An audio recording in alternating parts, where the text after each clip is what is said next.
Ya. Docente, buenas noches. En esta oportunidad, mi grupo y mi persona hablaremos acerca del tema de discriminación étnica contra poblaciones indígenas.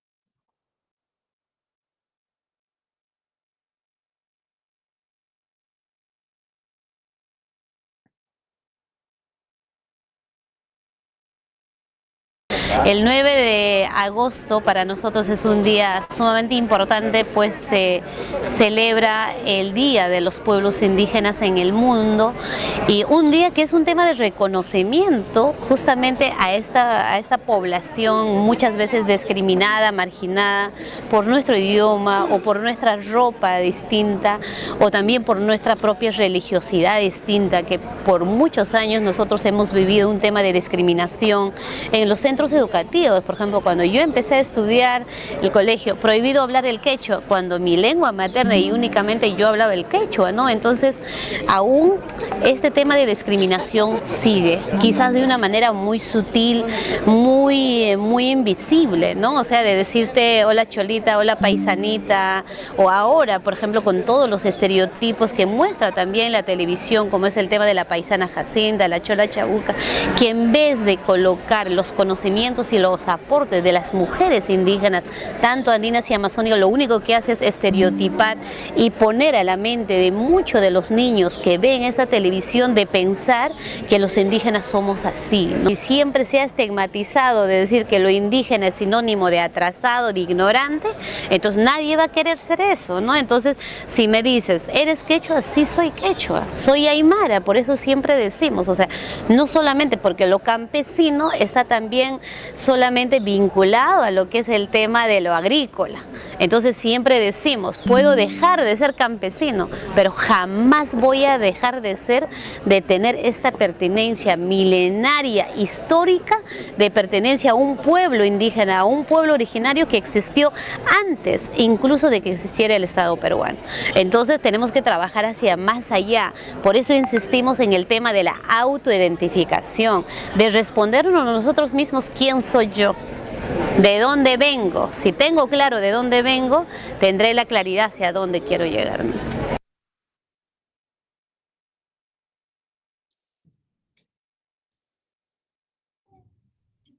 Bien, el video que acabamos de ver trata sobre la discriminación étnico-racial hacia la población indígena. En él se presenta una entrevista a Gladys, que es la presidenta de la Organización Nacional de Mujeres Indígenas, Andinas y Amazónicas del Perú, y explica cómo muchas personas indígenas aún enfrentan la desigualdad y la exclusión en la sociedad.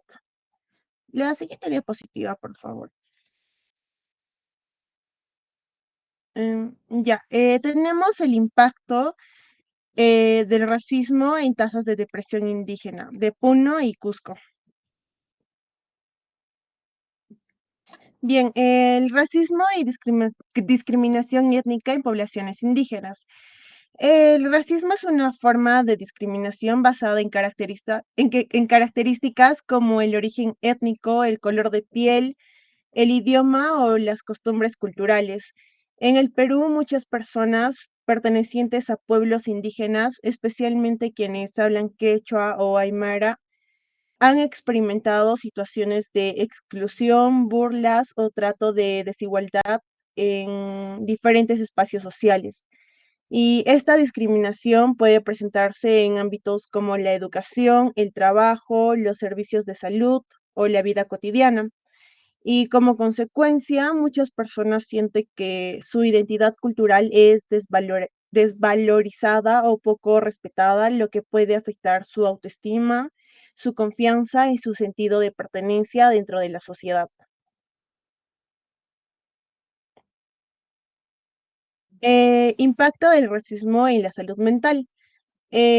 La discriminación constante puede convertirse en una fuente de estrés emocional para las personas que la sufren. Cuando una persona es discriminado por su origen o cultura, llega a experimentar sentimientos de tristeza, frustración, inseguridad o aislamiento social. Y estas experiencias pueden afectar directamente la salud mental y aumentar el riesgo de desarrollar problemas psicológicos como la depresión, la ansiedad o la baja autoestima. Y además el racismo puede generar conflictos relacionados con la identidad cultural, especialmente cuando las personas sienten que su cultura o idioma no son valorados dentro de la sociedad. Continuamos con la situación en Puno y en Cusco.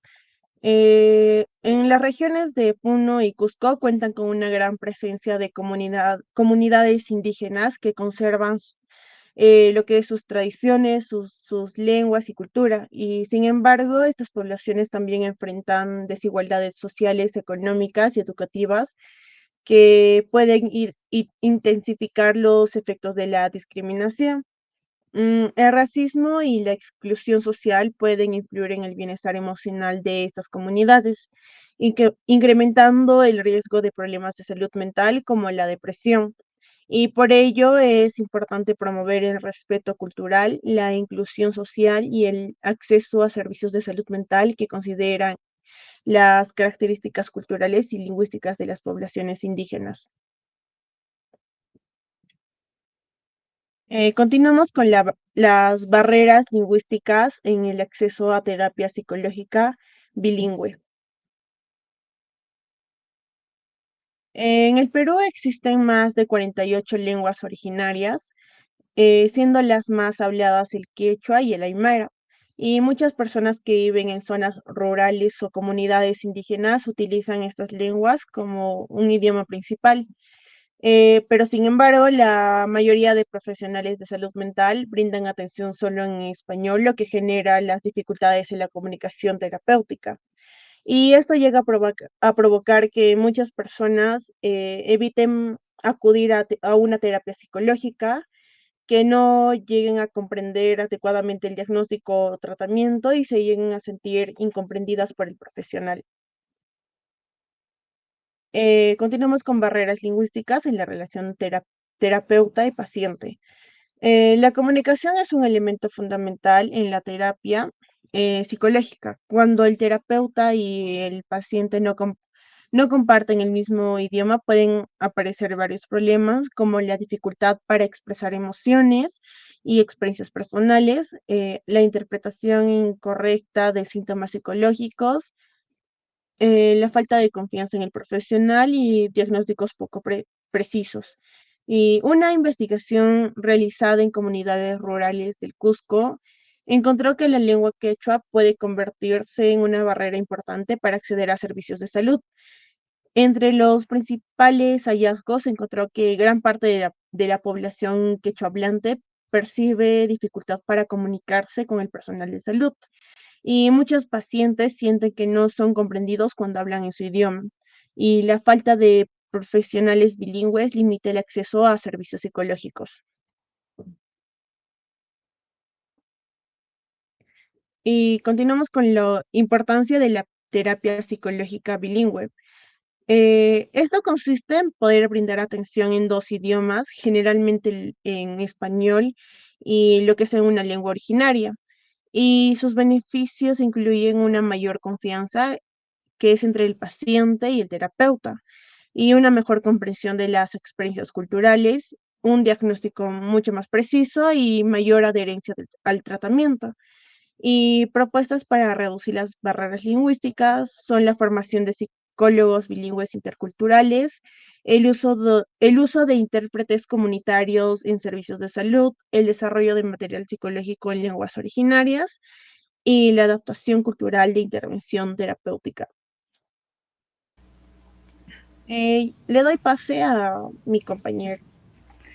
Am, Continuando con la exposición, bueno, les voy a hablar un poco de la exclusión de prácticas tradicionales en servicios de salud mental urbana. Siguiente, por favor.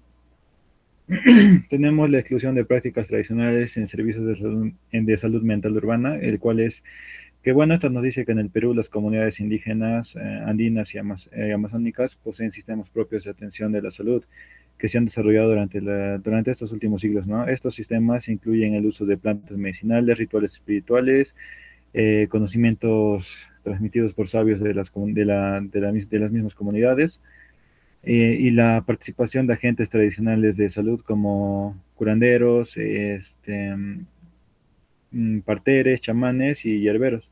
Estas prácticas forman parte de la medicina tradicional y se basan en la cosmovisión de donde la salud es entendida como un equilibrio entre la persona, la comunidad, la naturaleza y el mundo espiritual.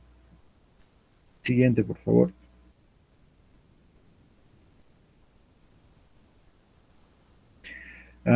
Bueno, según el Instituto Nacional de Salud del Perú, la medicina tradicional agrupa prácticas ancestrales que utilizan recursos naturales y conocimientos transmitidos de generación en generación para mantener el bienestar de las personas y las comunidades. Estas prácticas no solo buscan curar enfermedades físicas, sino también restablecer el equilibrio emocional, social y espiritual de la persona. A pesar de la importancia cultural y social de estos conocimientos, muchos servicios de salud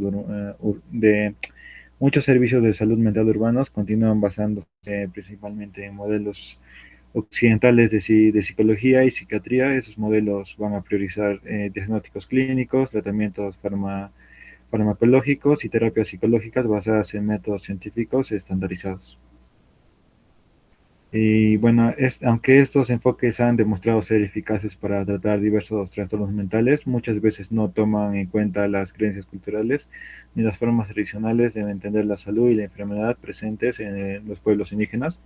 En este contexto, la inclusión de prácticas tradicionales y el diálogo entre saberes se presenta como una estrategia importante para mejorar la calidad de los servicios de salud mental. Integrar los conocimientos ancestrales con los enfoques científicos pueden a su vez contribuir a desarrollar modelos de atención más respetuosos, accesibles y culturalmente pertinentes para la población indígenas y migrantes que viven en las ciudades. Siguiente o con otro tema importante, el cual es la discriminación por rasgos físicos y étnica contra las poblaciones indígenas, que bueno, estos son los problemas que van a que menoscaban el bienestar mental y cultural en adolescentes. Como primero tenemos la discriminación por rasgos físicos, el cual es que los adolescentes podrían ser discriminados tanto como color de piel, rasgos faciales, características físicas, rasgos corporales igualmente y uso de vestimentas tradicionales, ¿no? Propias de su cultura. También tenemos la discriminación étnica contra poblaciones indígenas, la cual se va a manifestar cuando un adolescente o un grupo de personas es marginada o rechazado debido a su herencia cultural, idioma o pertenencia comunitaria. Y también tenemos la relación con la ansiedad en adolescentes. La discriminación sostenida va a conducir a problemas emocionales y de salud mental graves, como van a ser la ansiedad social, el cual es el miedo paralizante a ser juzgado o discriminado por su identidad, la vergüenza cultural, el cual es el sentimiento de insuficiencia y el deseo de ocultar la propia cultura, el estrés crónico y aislamiento igualmente, el cual es la preocupación constante, la desesperanza y el retraimiento social. En sí, las consecuencias generales van a ser que la discriminación este tipo de discriminaciones va a generar inseguridad, ansiedad y va a generar una baja autoestima en general. Siguiente, por favor. La importancia de este enfoque intercultural va a ser como, no sé, como acá nos indica, ¿no? Que el respeto de la diversidad reduce la discriminación y protege el bienestar de los jóvenes. Bueno, tenemos el primero que es la educación intercultural bilingüe, el cual va a garantizar el uso de la lengua materna, la cultura y la cosmovisión en el andizaje, va a fomentar el orgullo por la propia identidad y va a reducir lo que es la vergüenza. Este va a garantizar el uso de lengua materna, la cultura y la cosmovisión en el aprendizaje y va a fomentar el orgullo por su propia identidad y ya como antes mencionado va a reducir la vergüenza. Como punto número 2 tenemos los programas escolares contra el racismo, el cual es implementar actividades educativas y debates guiados que fomenten la empatía y la igualdad entre todos los estudiantes, crear un ambiente de respeto mutuo y, y ya. Como punto número 3 tenemos ofrecer servicios de salud mental que comprendan el contexto cultural y lingüístico de los jóvenes y adaptar las terapias respetando sus tradiciones. Siguiente, por favor. Bueno, ahora le doy el pase a la palabra a mi compañero. Bueno, continuando con la exposición, yo les voy a hablar acerca de los determinantes sociales y salud mental en la Amazonía peruana. Bueno, estos determinantes sociales de la salud son condiciones en las que las personas nacen, crecen, viven y trabajan. Factores como la pobreza, el acceso limitado a la educación, la falta de servicios de salud y las condiciones de vivienda influyen directamente en el bienestar físico y mental de las poblaciones. En el contexto social, en comunidades amazónicas, bueno, en muchas comunidades existen lo que son las dificultades relacionadas con el acceso a servicios básicos, infraestructura limitada y menor presencia de profesionales de la salud mental. Estas condiciones, bueno, pueden aumentar la vulnerabilidad de la población frente a problemas emocionales y psicológicos. Bueno, como factores sociales que afectan la salud, tenemos que limita el acceso a servicios de salud y atención psicológica, condiciones económicas precarias en algunas comunidades, la falta de recursos educativos y oportunidades laborales, aislamiento geográfico que dificulta el acceso al apoyo profesional. Siguiente diapositiva. Bueno, la pobreza, estigma y bienestar psicológico. La relación entre pobreza y salud mental puede generar estrés constante, inseguridad económica y dificultades para cubrir necesidades básicas. Estas condiciones influyen en el bienestar emocional y pueden aumentar el riesgo de ansiedad, depresión y otros problemas de salud mental. Bueno, el estigma social en comunidades vulnerables. El estigma ocurre cuando ciertas personas o grupos son etiquetados negativamente por su origen, cultura o situación económica. En algunas poblaciones amazónicas, esto puede generar discriminación y afectar lo que es el autoestima y el bienestar psicológico. Consecuencias del estigma y la pobreza. Mayor riesgo de problemas emocionales y estrés crónico, baja autoestima y sentimientos de exclusión social, menor búsqueda de ayuda profesional, miedo a la discriminación, necesidad de políticas públicas que promuevan la inclusión y la equidad en lo que es la salud mental. Siguiente diapositiva. Como sexto punto tenemos lo que es la descolonización de modelos psicológicos occidentales en el Perú. Bueno, estos modelos psicológicos occidentales de nuestro país, bueno, busca superar lo que es la hegemonía de enfoques eurocéntricos, integrando saberes indígenas y andinos para una psicología culturalmente pertinente. Orígenes y críticas. Bueno, estos modelos occidentales imponen universalismos que ignoran cosmovisiones locales como el buen vivir, summa causa y andino, generando violencia epistémica y, bueno, en contextos peruanos pluriculturales, pensadores como Frank Fanon y Martin Barrow inspiran esta crítica promoviendo una psicología de la liberación. Siguiente. Eh, bueno, en avances en nuestro país, bueno, en la salud mental se enfatiza descolonizar tratamientos de depresión, reconociendo síntomas andinos como el yaqui o pena cultural. Iniciativas en universidades y el Instituto Nacional de Salud Mental abogan por terapias híbridas que incorporan rituales chamánicos y diálogo intercultural. Implicancias prácticas. Bueno, se propone una geopolítica del conocimiento periférico, formular problemas locales, migración, trauma colonial, con diálogos globales, no eurocéntricos. Esto fomenta competencias en psicólogos para contextos como Serums, alineado con justicia intercultural previa. Siguiente diapositiva. Bueno, le doy pase a mi compañera con la exposición. Ya, ahora yo les voy a hablar sobre las denuncias de discriminación en Serums y políticas inclusivas. En esta parte hablamos sobre las denuncias de discriminación dentro del Serum. Como sabemos, el Serum lleva a profesionales de salud a zonas rurales y comunidades vulnerables. Sin embargo, en varios casos se han presentado situaciones de discriminación étnica, tanto hacia pacientes indígenas como hacia profesionales quechua y aymara hablantes. La problemática principal es que estas denuncias muestran actitudes racistas, faltas de respeto por las lenguas originarias y exclusión de prácticas culturales dentro de la atención psicológica y médica. Esto es grave porque genera desconfianza en la población, dificulta una buena atención y también afecta a los propios profesionales que muchas veces deben trabajar en un ambiente de prejuicios. Frente a ello, proponen políticas inclusivas, por ejemplo, una capacitación intercultural obligatoria para los profesionales del SERUM para que comprendan mejor la realidad y cultura de las comunidades.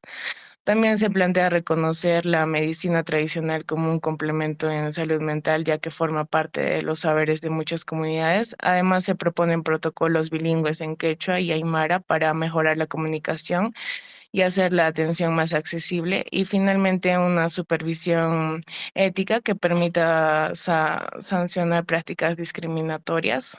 Siguiente, por favor. También el impacto esperado. La implementación de estas políticas busca garantizar justicia intercultural, fortalecer la confianza comunitaria y mejorar la calidad de la atención. Además, contribuye a la descolonización de los modelos de salud, integrando saberes locales con la práctica profesional.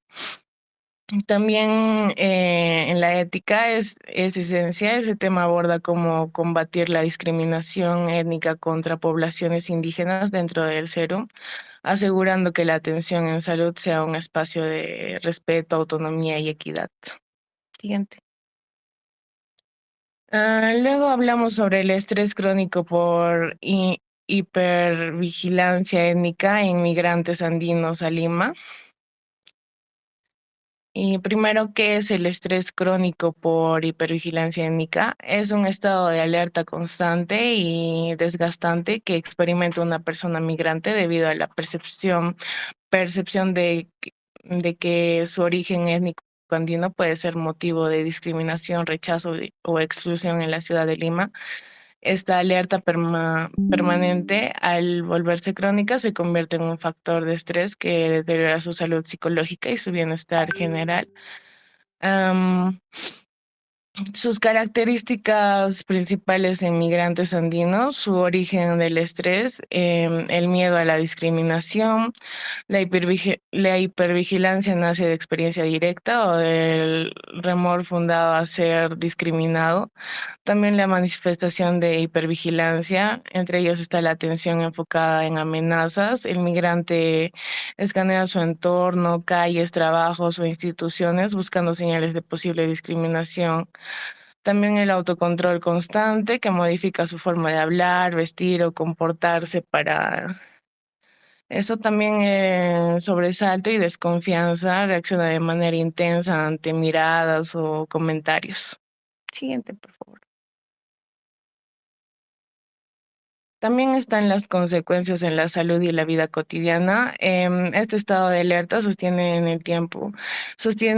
que en el tiempo tiene efectos directos que se reflejan en una peor salud psicológica y una percepción negativa del entorno, tal como lo documentan poblaciones migrantes andinas en Lima. Entre ellos está el desgaste psicológico, agotamiento mental. La energía mental invertida en esta alerta y protegerse es agotadora. Esto puede llevar a la fatiga crónica, sentimientos de tristeza, ansiedad o depresión, y baja autoestima e internalización de estigmas negativos. Siguiente, por favor. También están las consecuencias en la salud y la vida cotidiana. Está el aislamiento social, la desconfianza constante, dificulta la construcción de redes de apoyo. El migrante puede evitar ciertos espacios o interacciones por miedo al rechazo. También está la percepción del entorno hostil, el mundo exterior, el ambiente se vive como inseguro o amenazante.